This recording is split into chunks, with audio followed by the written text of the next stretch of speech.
Olá, boa tarde. A gente começa agora mais uma edição do programa Fato do Dia. O programa que ao longo de todos esses 45 dias de eleição aqui no Paraná acompanhou diariamente o que estava acontecendo, quais eram os prognósticos, as expectativas. E agora, um dia depois das eleições, um dia depois de apurado o resultado da eleição, obviamente a gente está aqui de novo para comentar quais foram os principais resultados, as surpresas, quem foram os principais vitoriosos, os derrotados, enfim, quais os impactos, quais as consequências que o resultado da urna no Paraná nesse domingo tem aqui para a vida política e para a vida de todos nós aqui no estado. Para comentar esse resultado aqui, está no estúdio junto comigo o Euclides Garcia, Euclides Lucas Garcia, que é nosso repórter aqui de política local. Boa tarde, Euclides, tudo bem? Boa tarde, João. Bom, em tese o cargo estadual mais importante que estava em disputa nesse domingo era o cargo de governador, mas como a gente quer começar pelo mais quente, vamos começar a conversar pelo Senado. Eu acho que foi a maior das surpresas, o senador Roberto Requião e o Beto Richa derrotados, o Beto Richa fragorosamente derrotado, o senador Roberto Requião, que vinha liderando as pesquisas aí ao longo de toda a campanha, acabou caindo, ficou em terceiro lugar, não passou dos 15% e ficou fora. Eleitos Flávio Arnes e Oriovisto Guimarães. Euclides, na tua avaliação, o que levou a isso e quais as implicações de dois nomes tão importantes na política do Estado agora estarem fora da vida pública, pelo menos nos próximos anos? João, é inevitável atribuir a maior parte dessa derrota dos dois à prisão do Beto Richa, né? Porque a partir do momento que o Beto foi preso, a candidatura dele mesmo naufragou e o voto que era dele começou a migrar para outras pessoas. E ao migrar para outras pessoas, as pesquisas começaram a indicar uma subida muito grande de Oriovisto, de Flávio Arnes, de Alex Canziani, e o Beto começou a cair. E esse empate técnico entre os três, digamos assim, que vinham logo abaixo do Requião, começou a fazer boa parte da população ver nesses nomes outros alternativas que não o próprio Beto e o Requião, que já estão na política aí, a família Richa, a família Requião, há pelo menos 4 décadas no estado do Paraná. E acho que a prisão do Beto acabou mexendo demais com o cenário e esse sentimento de mudança que tomou conta do país, o paranaense, pelo menos no meu entendimento, viu ali uma chance de também mudar aqui. Falou, poxa, eu tenho o Flávio Arnes, que apesar de já ter ocupado cargos públicos, é uma pessoa que não está na vida pública aí com cargos há algum tempo, vamos botar ele de novo. E o Oriovisto, que surfou também na onda do Ratinho Júnior, né? Foi junto, andava o Paraná inteiro com ele, ou seja, eram dois nomes relativamente novos e a população preferiu aí escolhê-los em detrimento do Beto e do Requião. E você falou das implicações, não tem como negar que a gente está falando de Richa e Requião, são dois sobrenomes que estão desde a década de 80, e a gente está falando de pelo menos 4 décadas, se você juntar aí o sobrenome Dias, que praticamente dominam a política do Paraná, e é uma ruptura, assim, muito, muito grande mesmo. A gente acho que dá para dizer que até eram os polos que organizavam a política do Estado, né? Você tinha ali o requianismo e o anti-requianismo, que por muito tempo foi o lernismo. Acho que com o Lerner saindo da vida pública ali em 2002, mais ou menos, aos poucos o lernismo foi se convertendo num richismo e viraram aí os grandes dois polos opostos e antagônicos da política estadual. Então, o grupo ligado ao senador Roberto Requião e o grupo ligado ao ex-governador Beto Richa. Agora, esses polos se rearticulam, né? Quer dizer, sem Requião e sem Richa, abre um espaço para que as forças políticas do Estado se moldem de outra forma que não a que vinham até agora, né? Isso já começou um pouco, essa mudança, se você for analisar, na própria prefeitura de Curitiba, né? O Greca era uma figura que à época circundava em torno de muita gente, mas ele não tinha mais aquele nome que teve na década de 90, por exemplo. A entrada do Greca já foi uma novidade. Aí agora o Ratinho, ou seja, os nomes estão mudando de uma forma tão grande, e com agora a entrada do PSL de forma maciça na Assembleia, é um fator a mais aí, que eu mesmo conversando hoje com alguns políticos hoje de manhã pelo telefone, eles estavam meio assim, anestesiados, eles não sabiam o que fazer a partir de agora, que o cenário mudou muito. O jogo que eles jogaram até agora, ao longo de tantas décadas, recomeçou, é um outro jogo agora que eles vão ter que tatear para ver como fazer, né?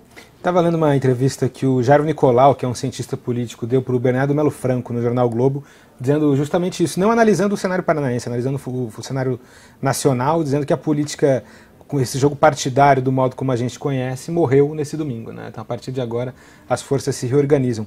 Tentando manter aqui no Senado ainda, o que você acha que dá para a gente esperar de Oriovisto e Flávio Arnes no Senado? Que perfil você imagina que esses dois senadores vão ter? Que perfil essa bancada do Paraná no Senado vai ter a partir de agora? Porque a gente vinha até pouco tempo, até agora, na verdade, uma bancada muito centrada na discussão partidária, né? O senador Roberto Requião e a senadora Gleisi Hoffmann fazendo uma defesa muito forte do Lula, fazendo uma defesa muito forte do PT, ao passo em que do lado oposto o discurso antipetista é o que dominou a pauta, até na campanha presidencial do Álvaro Dias, né? Agora muda a configuração, o senador Álvaro Dias continua lá, mas ele não é mais necessariamente esse senador do antagonismo petista, porque agora mudam as figuras. Você acha que isso reconfigura também a nossa representação no Senado? E até assim, esse papel mais nacional que Álvaro, Gleisi e o próprio Requião exerciam era um dos pontos de muita reclamação do quadro político estadual. Eles reclamavam que os senadores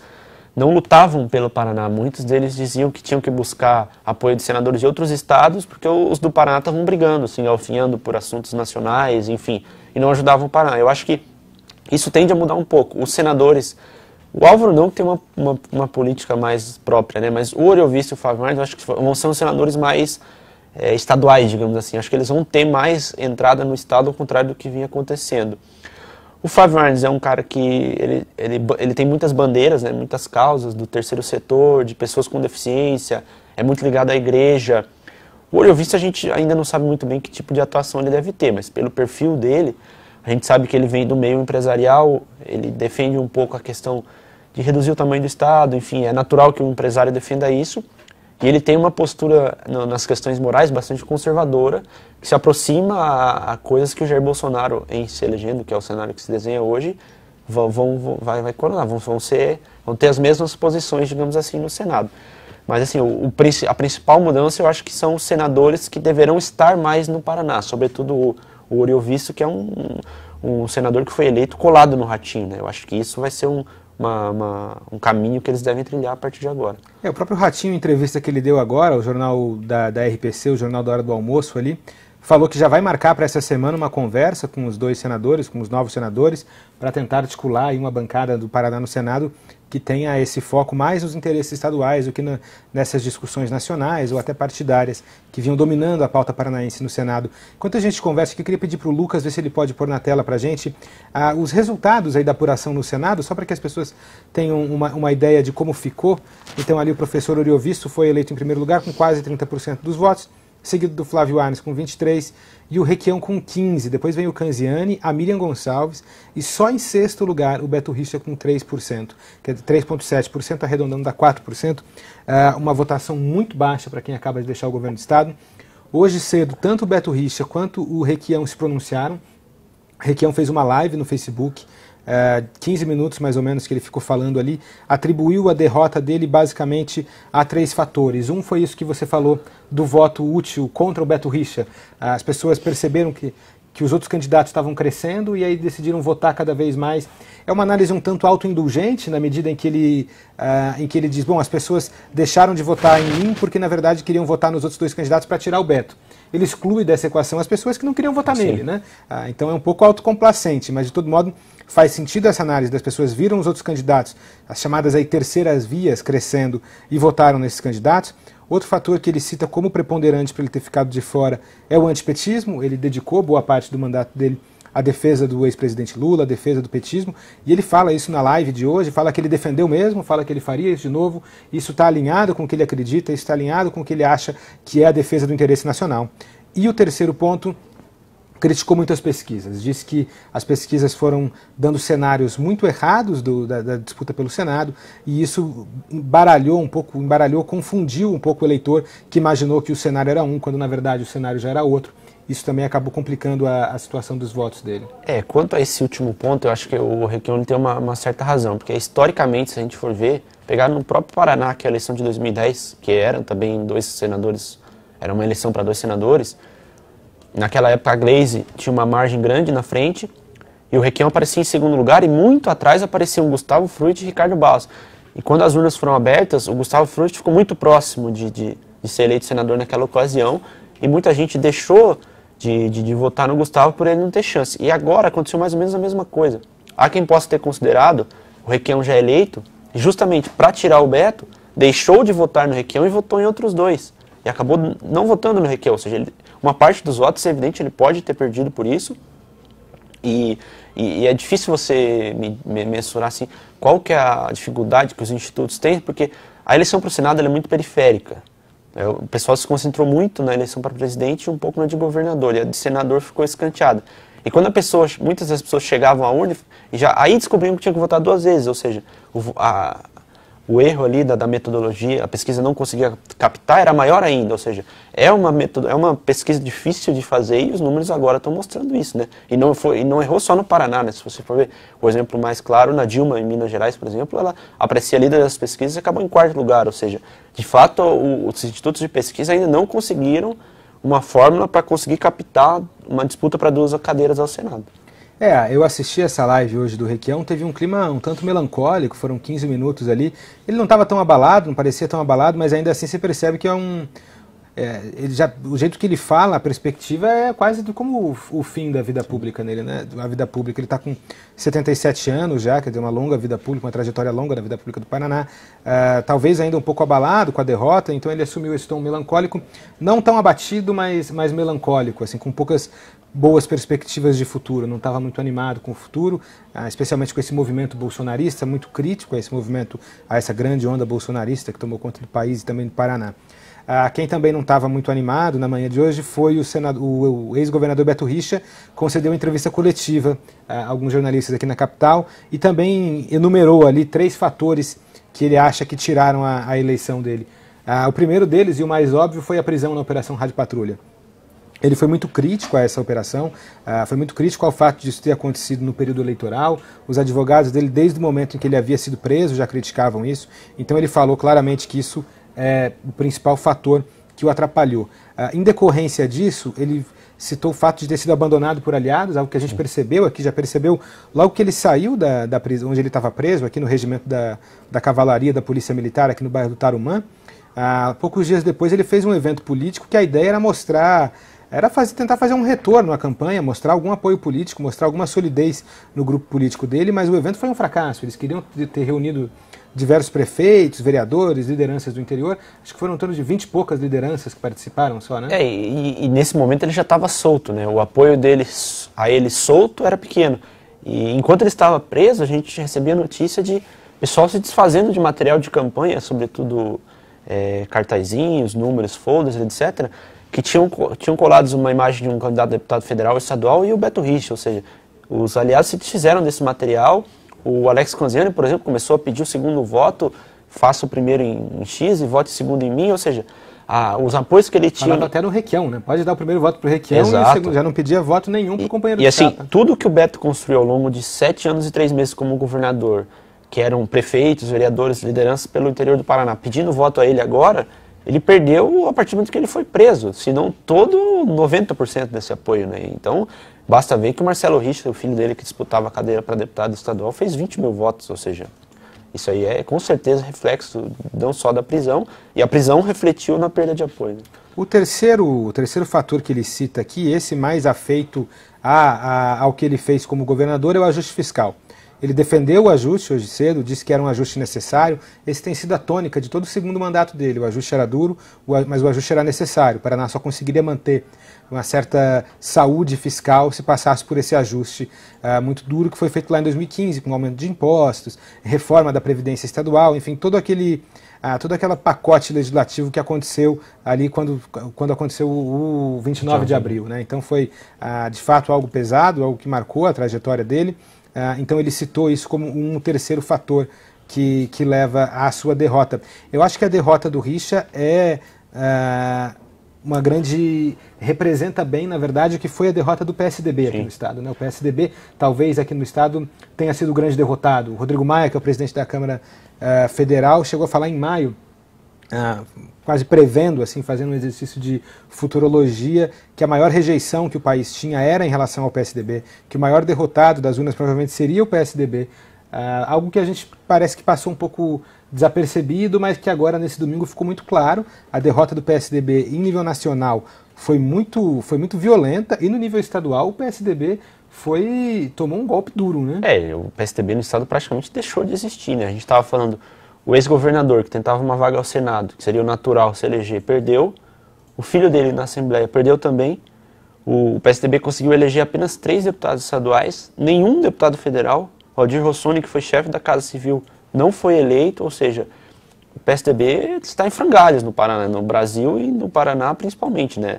A principal liderança é o Beto Richa, sabe Deus se vai conseguir seguir com a vida pública dele a partir de agora, e os deputados que continuam aí vão ser engolidos por essa onda de renovação, essa onda bolsonarista, e não vejo nenhum deles ocupando, por exemplo, cargos de destaque na Assembleia, que é onde eles conseguiram algumas cadeiras. Enfim, o PSDB aí vai ter que, a exemplo do que o PT começou a ter que fazer desde o impeachment da Dilma, o PSDB vai ter que se reconstruir também. O antagonismo ao PT não é mais exclusividade nenhuma do PSDB, né? Eu acho que o PSDB, inclusive, perdeu esse posto de ser o antipetista, o PSDB perdeu esse discurso, essa narrativa, essa posição importante na política brasileira, que é ser o contraponto do PT, né? Eu acho que isso agora é da turma do Bolsonaro, é da turma do PSL, um partido que era um partido nanico, um partido que tinha dificuldades sérias de se estruturar, cometiam erros básicos, comezinhos assim, de organização partidária, como, por exemplo, lançar um candidato ao governo quase que por acaso, quase que sem querer, que foi o que eles fizeram com o GEBUC aqui no Estado, e ainda assim conseguiram, você que acompanha de perto aí a bancada aqui da Assembleia Legislativa, conseguiram eleger a maior bancada, e conseguiram de um modo que levaram para a Assembleia deputados estaduais muito mal votados, né? Teve sujeito com 13 mil votos entrando e virando deputado estadual. O Francisquini, que foi o principal puxador de voto, né? Se a gente regredir um pouco no tempo, ele pretendia ser candidato a senador, e hoje a gente tem a noção de que ele podia de fato ser eleito, né? Já que Oriovice e Flávio Arnes foram eleitos, por que não Francisquini, já que o Bolsonaro estourou de voto no primeiro turno?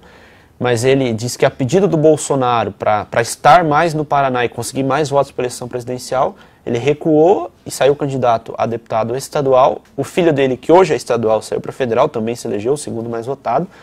Ele fez mais de 400 mil votos, a maior votação da história da Assembleia Legislativa para o cargo de deputado estadual.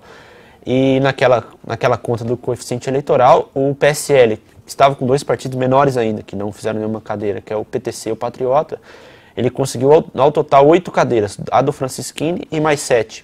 E 3 deputados, pelo menos, com votações muito pequenas, 17 mil e 13 mil, ou seja, isso você consegue, no máximo, se eleger vereador em Curitiba. O vereador mais votado em Curitiba costuma fazer por aí de votos. Já é uma margem de comparação que você pode ter, que é uma quantidade de votos muito, muito pequena, 13 mil votos, se você pegar um horizonte do Paraná, que são quase 8 milhões de eleitores, né? E é inegável que agora a bancada do PSL, como maior bancada da Assembleia, vai ter uma força maior do que a própria bancada do PSD, do Ratinho Júnior, por exemplo. E o Ratinho agora, na hora, não só de compor os cargos do governo, mas também de decidir quem ele vai apoiar para presidente da Assembleia e os outros cargos da mesa da Assembleia, ele vai ter que negociar com o PSL e especialmente com o Francisquini, né, que é o pai dessa bancada, digamos assim. Eu acho que esse movimento que o PSL fez e que o Francisquini fez é muito similar ao movimento feito pelo Ratinho em 2014, que possibilitou ele ter uma hegemonia ali na Assembleia e chegar agora a disputar o governo do Estado com a facilidade disputar e ganhar com a facilidade que ganhou, né? Eu acho que o Francisquini volta para a Assembleia, sai da bancada federal, volta para a Assembleia, faz muito voto e aí começa a construir uma carreira mais sólida aqui pelo Estado, né? Curioso isso que a gente estava falando do quociente eleitoral. O partido está com 8 deputados, mas ele só tem um suplente. Se eles precisarem tirar 2 deputados por algum motivo, só um suplente vai poder assumir, porque tem uma regra nova agora que é o quociente de desempenho individual, a cláusula de desempenho individual. Mesmo que o partido vá muito bem e leve outros, mesmo que tenha um candidato, como foi o caso do Francisquini, foi muito bem, levou mais 4 pessoas com ele, isso que a gente chama de efeito tiririca. Só vai entrar o candidato que tiver feito pelo menos 10% dos votos do quociente. Ou seja, ele tem que ter tido uma votação mínima ali, sem aquele mínimo ele não faz. E o PSL só tem mais um que fez essa votação mínima, os outros todos estão abaixo dessa linha de corte, então não poderiam entrar no caso de o partido precisar trocar ou alguém for para o governo federal, o que se cogita até no caso do Francisquini, caso o Bolsonaro seja eleito. Né? Especificamente o caso do Francisquini é interessante aguardar para ver que posição ele vai tomar, né? Se você tirar o Ratinho, que é o maior cargo do Estado, hoje talvez o Francisquini seja o político mais poderoso do Paraná, né? Ele é uma figura muito colada no Jair Bolsonaro, que em tese parece ser o virtual presidente da República. Ele teria uma entrada muito grande no Palácio do Planalto, em Brasília, enfim.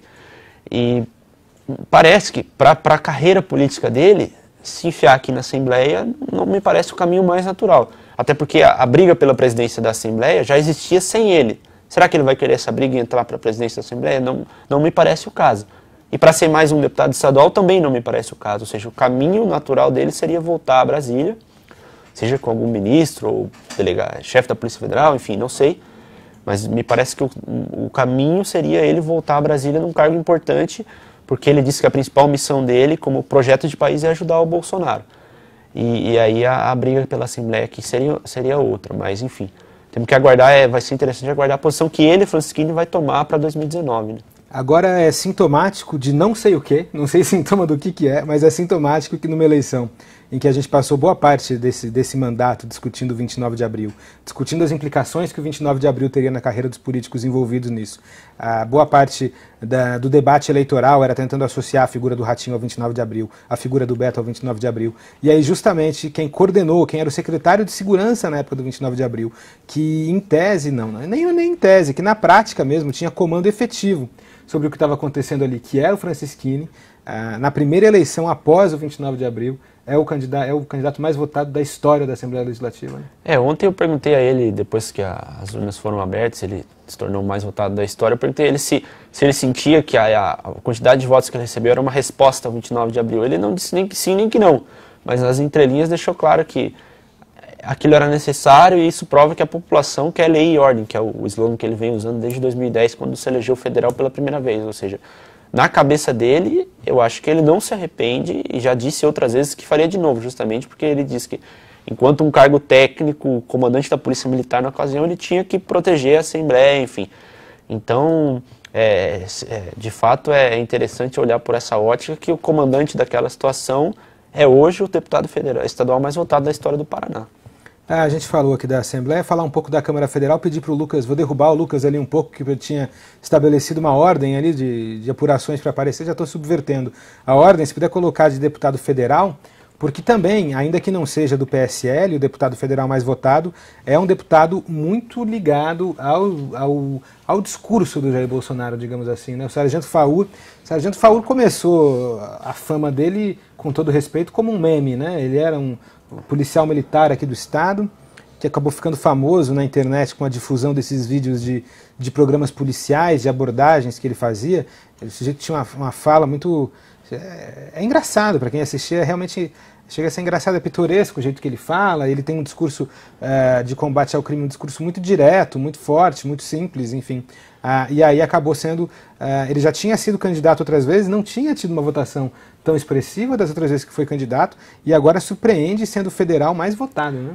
Ele não é do PSL, mas é como se fosse, né? Porque ele próprio admite que a composição que foi feita para ele ser candidato, ele não se candidatou pelo PSL justamente para não tomar a vaga do Francisquini e eles acabarem dividindo os votos e poder correr o risco de nenhum deles pegar a cadeira, entendeu?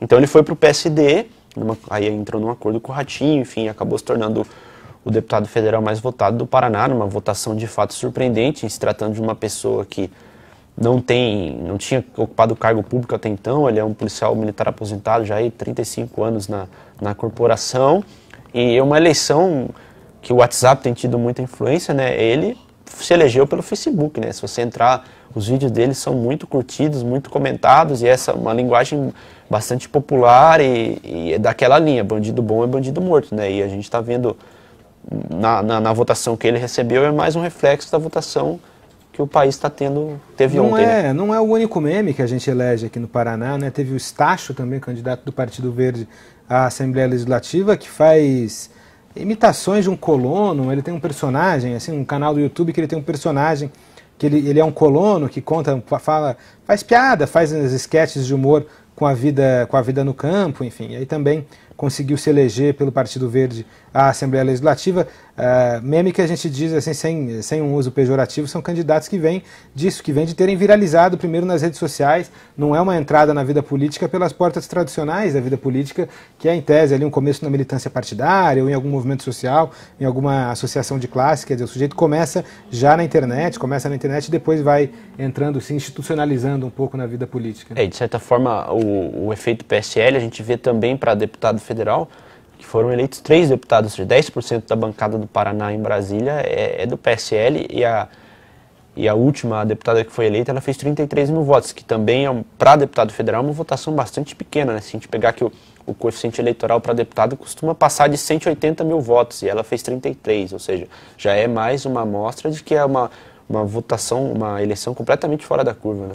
Teve deputado estadual que fez 33 mil e não se elegeu, entrou, se não me engano, né? Então é realmente uma situação curiosa. A gente poderia falar que é a parte menos, talvez a mais importante do ponto de vista de hierarquia de cargos, mas a menos charmosa, digamos assim, dessa apuração eleitoral, a apuração ao governo, Lucas, se você puder colocar ali, isso porque se manteve estável, né, durante toda a eleição. A gente não teve muita diferença, o Ratinho veio liderando desde o começo, seguiu liderando sem grandes surpresas. Em algum momento a gente achou que poderia ter um segundo turno se aproximando, mas isso, como a gente vê aí pelo resultado, passou longe de acontecer. Ratinho teve aí 10 pontos percentuais de vantagem sobre o segundo turno, então ele levou a eleição no primeiro turno com essa sobra de 10 pontos percentuais, muito à frente, ele fez 60%, muito à frente da Cida com 15% e do João Arruda com 13%. Eu acho que a gente destacou a derrota do PSDB, destacou a derrota do Beto Richa. Acho que uma derrota importante também de ser destacada é a derrota do Ricardo Barros, né? Apesar de ele ter sido eleito deputado federal, conseguiram eleger a Maria Vitória deputada estadual. Ali no grupo não ficou muito bom para eles. A Cida teve uma votação baixa, os candidatos deles no Senado também não conseguiram se eleger e não tiveram boas votações. Acho que dá para apontar como sendo uma derrota da família Barros aqui no estado. E para exemplificar essa derrota, a gente pode comparar com São Paulo, por exemplo, né? O Márcio França estava na mesma situação da Cida, né? O Alckmin saiu para disputar a presidência, ele herdou o cargo, e a gente viu que ele conseguiu nos 48 do segundo tempo ir para o segundo turno contra o João Dória com grande chance de vitória. E a Cida não conseguiu sequer fazer o segundo turno acontecer, ou seja, toda a estrutura que ela tinha na mão, que até antes de começar a campanha eleitoral, quando ela passou a ser proibida de fazer um monte de coisa, né, por força da legislação, ela derramou dinheiro em prefeituras, tentou conquistar o maior número de apoios, mas nada disso surtiu efeito, tanto que o Ratinho aí bateu 60% dos votos, né, é uma votação muito expressiva, e se você considerar que ela era a governadora de fato no momento da eleição, a derrota é bastante grande. E usou, né? Eu acho que a gente não precisa ter esse pudor de medir as palavras nisso. Ela usou de todos os modos possíveis a estrutura do Estado para tentar impulsionar a campanha. Não conseguiu. A gente chegou a ver na sexta-feira ou na quinta-feira, não me lembro agora, anterior à eleição, uma medida como essa intervenção nos pedágios, que o editorial da Gazeta do Povo acho que foi acertado ao dizer que foi uma intervenção cosmética, quer dizer, uma intervenção de poucos efeitos práticos, uma intervenção que tinha objetivos mais eleitoreiros do que de política pública, de fato, e também como objetivo eleitoreiro parece não ter funcionado porque ela não cresceu depois disso, né? Se manteve mais ou menos na mesma faixa que vinha de votos. E também não dá para jogar só na conta de que as armas que ela usou não deram certo. A Cida se mostrou bastante, eu não digo despreparada, talvez ela seja preparada para o cargo, para disputar a eleição, mas ela não conseguiu transparecer isso nos debates, nas entrevistas, ela sempre pareceu muito vacilante, nervosa, gaguejava muito, não conseguia desenvolver as ideias, ao contrário do Ratinho, que você pode até questionar as propostas que ele fazia, se eram muito rasas ou não, se é de fato isso que o Paraná precisa. Na questão do discurso, na retórica, ele conseguiu se vender, e os 60% que ele obteve de votos válidos expressam bem isso, ou seja, a Cida, candidata a Cida, se mostrou bastante fraca, ao contrário, quando ela precisava demonstrar força para tentar reverter um jogo que era muito difícil e não conseguiu, né? O último ponto que eu trouxe aqui, Euclides, para a gente conversar é sobre a campanha do Álvaro Dias. Apesar de ser um fato nacional, eu acho que ele tem uma abordagem estadual muito interessante que esperava-se que o Álvaro fosse muito melhor aqui no estado, né? Os próprios adversários dele, se a gente for lembrar, antes das eleições, ainda quando as alianças estavam sendo compostas, o Geraldo Alckmin, candidato pelo PSDB, ex-governador de São Paulo, passou um bom tempo da campanha tentando trazer o Álvaro Dias para vice dele, porque imaginava que eles tinham perfis muito parecidos e que o Álvaro indo bem aqui no Paraná, eles imaginavam ainda que o Álvaro poderia ir bem em todo o Sul, acabaria tirando muitos votos do Geraldo Alckmin. Talvez até ter chamado a Ana Amélia do Rio Grande do Sul para ser a vice na chapa do Alckmin teria sido uma forma de tentar minimizar um pouco esse efeito que o efeito Álvaro Dias poderia ter aqui no Paraná. A gente esperava inicialmente um movimento dos políticos paranaenses em defesa da candidatura do Álvaro, deu para perceber isso inclusive na convenção do Podemos aqui no Paraná. A convenção nacional do partido foi aqui em Curitiba, foi lá no Paraná Clube e tinha gente de todos os partidos. Aí o resultado, a gente já vai comentar o resultado, tinha gente de todos os partidos, políticos paranaenses de vários partidos, inclusive partidos que não estão na coligação, que chegavam lá dizendo assim, olha, a gente está aqui como uma oportunidade de ter um político paranaense com destaque nacional. Então é quase que uma obrigação paranista, algo nesse sentido, de tentar fazer a candidatura dele decolar. Não deu certo, nem aqui no Paraná, e parece que Álvaro e Alckmin morreram abraçados aqui, né? Não teve os dois com votações muito baixas. Se puder colocar na tela de novo o número das votações de presidente, os percentuais ali para a gente ver. Se eu não me engano, a do Álvaro Dias foi de 5% aqui no estado, 5 ponto alguma coisa. Tá difícil até de encontrar ali, ó. 0,8 nacional. 0,8 nacional. A gente não tem ela estadualizada, assim, mas aqui eu tinha levantado esses números antes. O Álvaro fez 5,25% dos números aqui dos votos aqui no estado, no passo em que o Geraldo Alckmin fez 4%.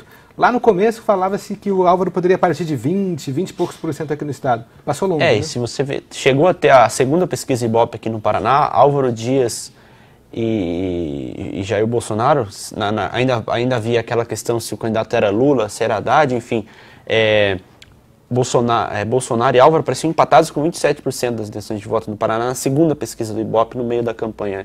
E agora a gente vê que ele fechou com 5%, ou seja, e a própria questão do Ratinho, que era o principal cabo eleitoral dele, que ele tirou o Osmar da eleição para poder ter o apoio do principal candidato, que era o Ratinho, no primeiro debate da corrida aqui para o governo do estado, lá no comecinho da campanha na Bandeirantes, ele externou voto ao Álvaro Dias. Ele revelou, vou votar no Álvaro Dias justamente por esse discurso que você falou. É um candidato do Paraná, é importante, enfim. E à medida que a campanha foi passando, o Álvaro foi naufragando e o Bolsonaro foi crescendo, o jogo virou, o Ratinho não citou mais o nome do Álvaro e quem acabou caindo no colo do Ratinho foi o Bolsonaro. Não só pelo fato do Ratinho querer o apoio do Bolsonaro para vencer no primeiro turno, o contrário também era verdadeiro, né? O Bolsonaro queria mais votos no Paraná também para tentar acabar a eleição no primeiro turno. E o Álvaro acabou ficando completamente escanteado. E agora, provavelmente, a sina dele vai ser daqui a 4 anos tentar a reeleição ao Senado. Não vejo muita saída para o Álvaro Dias a partir dessa votação tão inexpressiva no Paraná, né?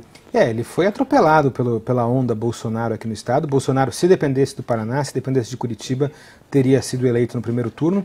O Álvaro apostou a campanha toda nesse discurso antipetista, mas o discurso antipetista agora é dos bolsonaristas, não é do PSDB, não é do Álvaro Dias. Então, como esse era o único discurso que ele de fato investiu na campanha, acabou ficando sem objeto a campanha dele, porque estava ali com o PSL, essa primazia do antipetismo. Euclides, obrigado, a gente vai seguir, obrigado por participar aqui. A gente vai seguir com o fato do dia ao longo de toda essa semana, porque acho que assunto não vai faltar para a gente comentar especificamente sobre as questões locais. A gente está tentando trazer aqui para uma entrevista o governador eleito Ratinho Júnior. Vou deixar o convite ao vivo aqui no ar para o governador. Governador, quando quiser, a gente pode... As portas do estúdio da Gazeta do Povo estão abertas para uma entrevista com o senhor, para falar quais são os planos, quer dizer, agora já com a certeza de que vai governar o estado a partir de 1º de janeiro de 2019. Então reforço o convite aqui. Reforço o convite também a vocês que nos assistem a continuar assistindo até o fim dessa semana, pelo menos diariamente, todos os dias, o Fato do Dia, às 2h30, falando sobre o resultado das eleições aqui no Paraná. Muito obrigado e até amanhã.